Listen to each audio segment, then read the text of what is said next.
Good day guys, and welcome to another edition of Celtic Fitness SA. Today I'm going to be doing a PowerPoint presentation to a few audience members. I've chosen parents for this populations group because my presentation is going to be specific to things that they're going to want to know about. And today it's going to be based on the benefits of exercise for children. Today with me again I have Natasha, who is from ProPal, you'll remember last time, financial advisor. She's just going to be observing the presentation just to make sure that I'm on top of my game today. So thank you. Good day everybody, and thank you so much for being here. I just want to start my presentation off. What we are talking about today is benefits of exercise for children. And thank you so much for being part of it. It is for one of my summative tasks. We're going to be going over to key points to remember. Now I wanted to start over here because to get the ball rolling with this presentation, it needs to start at a point. And for this it's going to be the key points to remember. Physical activity keeps the body strong and healthy. That should be a given to most parents, and improves mental health by decreasing depression, anxiety, pain and loneliness. Now I'm going to touch on that a little bit further on, but I just wanted you guys to remember this. Physical activity also improves focus, school performance, very important parents, sleep and energy levels, so that you guys can get some sleep as well at home. Those who undertake regular physical activity enjoy improved relationship and more positive body image. Now this is more specific to the kids that are a little bit, intimidated by some other kids perhaps, and we're going to talk about ways that these children can sort their body image out. Alright, moving on to benefits of activity for physical health. As we started now on with the key points, we're going to touch a little bit more on it now. Regular physical activity helps develop your child's movement skills. Now this refers to the ability to stretch properly, the ability to move during sports, and it also aids in their growth as well. I mean, you're going to want strong, healthy young guys and girls growing up. It helps bones become stronger and builds a healthy heart and stronger muscles. We will develop further on that later. Physical activity also helps your child keep a healthy body weight, as we did touch on with some kids that might be a little bit out of shape.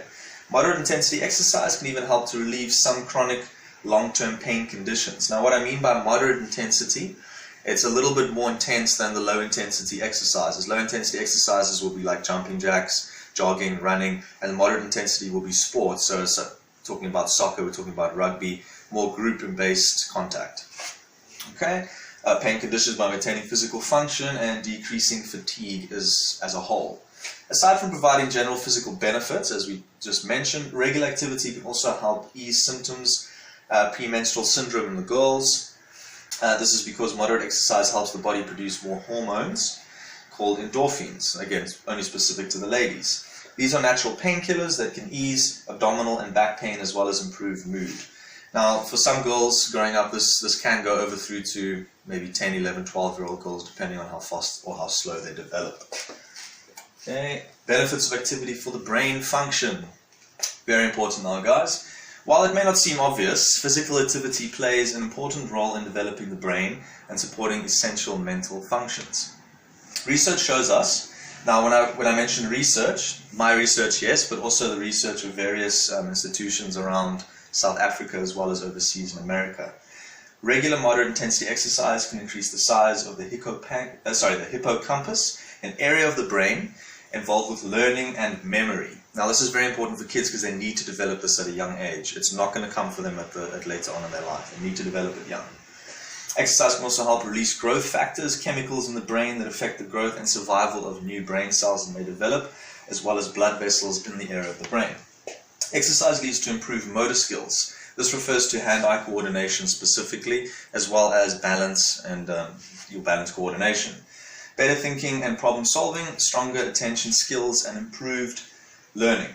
Not surprising, these all combine to benefit school performance.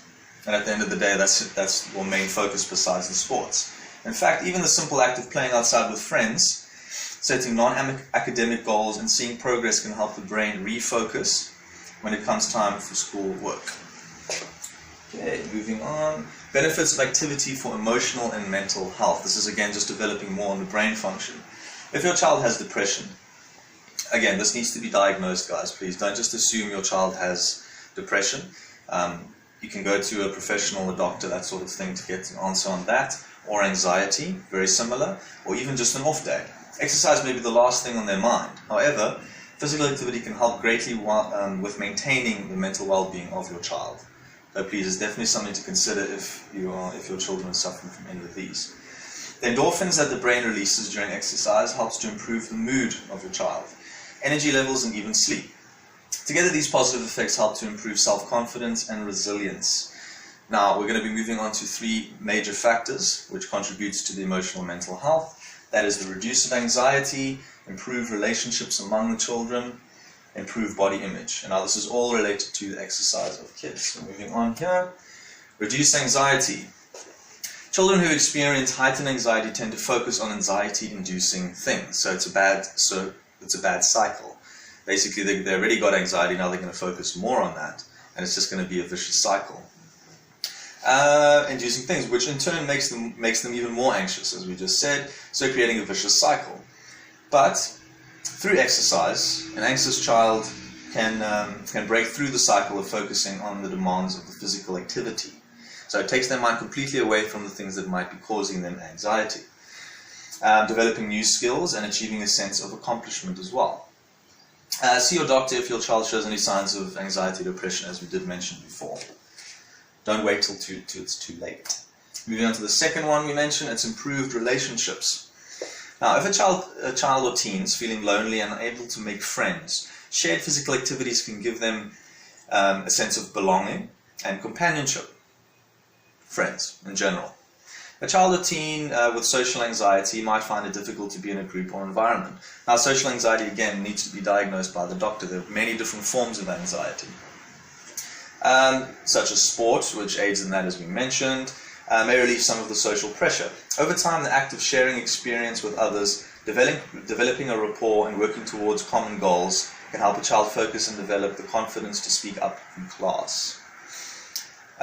Also help foster friendships in schools. Other activities are school-based. So basically a lot of kids are going to find their general companionship with their friends at school.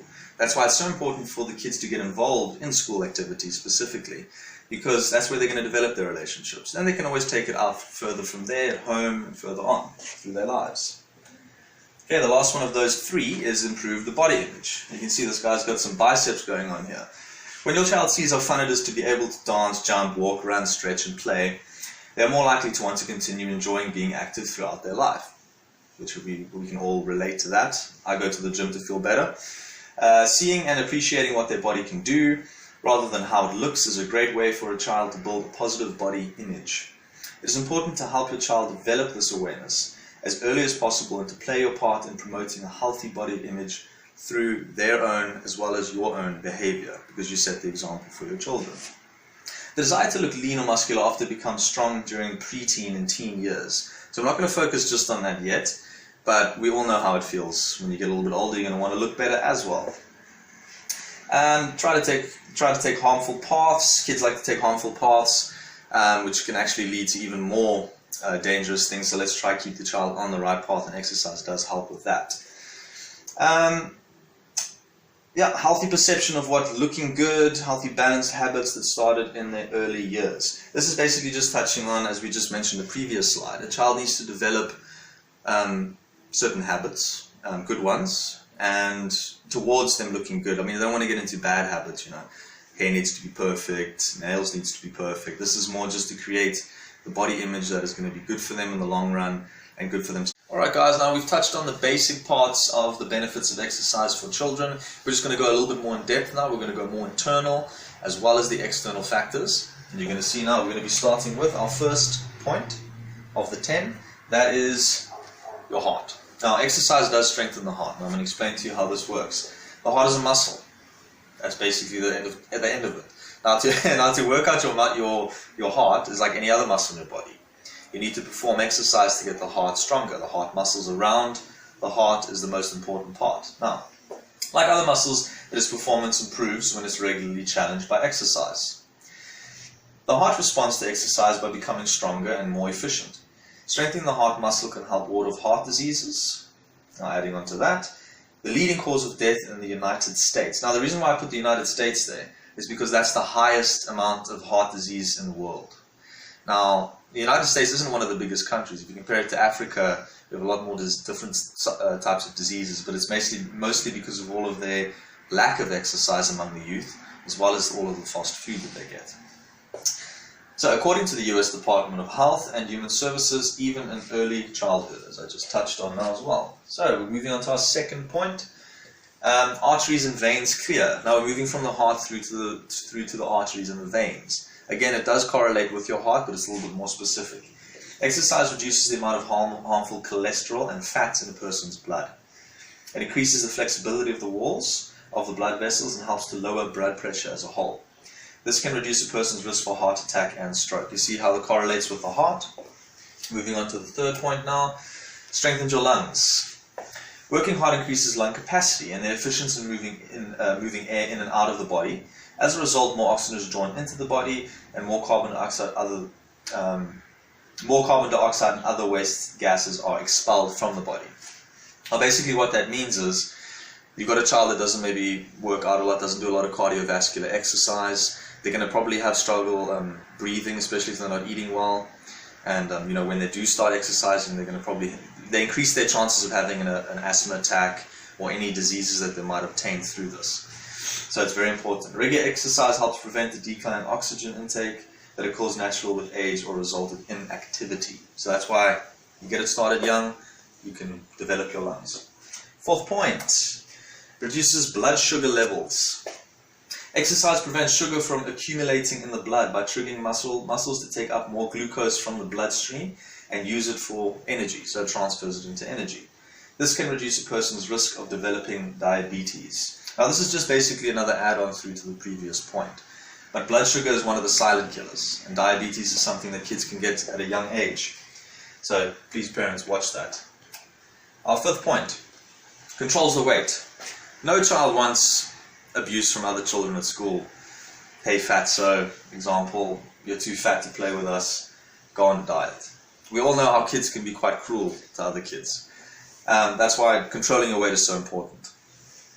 When a person is sedentary, that means not doing a lot of exercise, sitting at home on the couch playing video games.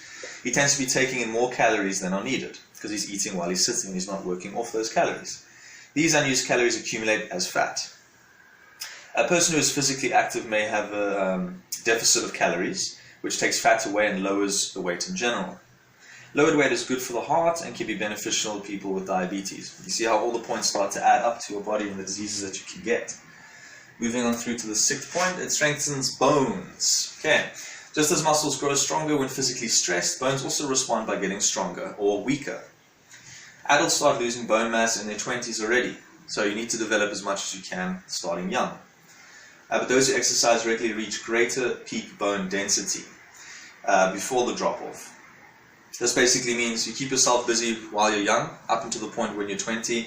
That drop-off part is going to happen a lot later for you in your life.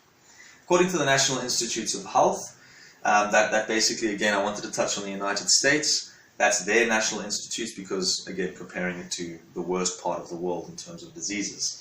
Increased bone density helps prevent osteoporosis, a condition in which bones lose density, normally later on in your life, but it can contribute to the way you lived your life when you were younger. It causes you to be weaker and become porous and fragile. Porous just means your body's a lot weaker. So moving on through to our seventh point, it helps prevent cancer. This is a lot of points where people say to me, how can you know that? Well, people who exercise regularly have lower incidences of cancer. Now, this is done in a study all around the world. The fact of the incidence of cancer, that we can't 100% direct it to it. But if we compare a healthy person through to an unhealthy person in terms of exercise levels, the incidences are lower. So how can we not say it? The cancer most affected including the colon, prostate, uterine, and breast cancers. It does contribute into others as well, but those are the main killers. Number 8, it regulates blood pressure, which we did touch on. Exercise has been shown to reduce stress levels, therefore your blood pressure will go down. As the levels of stress in a person's body subsides, his blood pressure and his risk for heart disease decline as well. Just further touching on our previous points. Number 9, it improves energy levels as a whole. No one wants a child whose energy is going to be low. It's going to again cause anxiety and depression for the kids because they can't keep up with their friends. Regular exercise often makes people feel more energetic, allows them to be more active, and reduces the likelihood that they'll tire during the day. Okay, number 10, which is the last point here of the major ones, it enhances emotional well-being. I left this through to the last point because I believe emotional well-being can contribute to everything. Contribute to your physical as well as your mental. Now, most people report that they feel calm and have a sense of well-being after they exercise. I'm one of those guys, so I hope you guys are as well. According to one theory, releases beta-endorphin, a natural substance in the body that is hundreds of times more potent than morphine. Now, morphine takes away pain. So, why would you go for something like that? You can just exercise and it takes it all away from you. Something to remember. Okay, we're just going to touch on everything in summary. That's everything for now, but just major points to remember. If you don't remember anything here today, maybe take some of the summarized points. Increase movement skills and bone strength. Increase brain function, specific to memory and learning. Reduce anxiety and depression. Improve body image and confidence as a whole. Improves the heart muscles. Increases lung capacity and overall function of the lungs. Reduces blood sugar levels. Helps control the child's weight management. Research has shown, as we touched, it helps prevent many forms of cancers. It helps to regulate blood pressure. Aids in improving overall energy levels. And enhances emotional well-being. That's it, guys, for today. I hope that it was enjoyable. I hope that it was informative. And I would love to take some questions from my few members of the audience that are here today. So let's move on to that. Okay, moving on to the questions. Yes, ma'am, I see you have a question for me. What do you got? All right, first of all, thank you very much for the presentation. I found it very informative. Pleasure. I was just wondering, is there a certain age at which a young boy or girl can start physical training? And if so, is there any physical exercises that you would recommend? Okay, yeah, 100%. Well, basically, I would recommend a child to start between the ages of 7 and 8. And now the reason why I say that is because that's when their motor functions start working. They've got better reflexes. They can control their bodies a lot more at that age. Some it's a little bit later, some it's a little bit younger, but you'll be able to know your own child's body yourself. But yes, the sports or exercise I would recommend. I would recommend that a child is between 7 and 8, as I mentioned now, should stay out of weight training, so stay out of the gym as much as possible. They can do cardiovascular exercises as well as group activities such as soccer, rugby, that sort of thing. All right.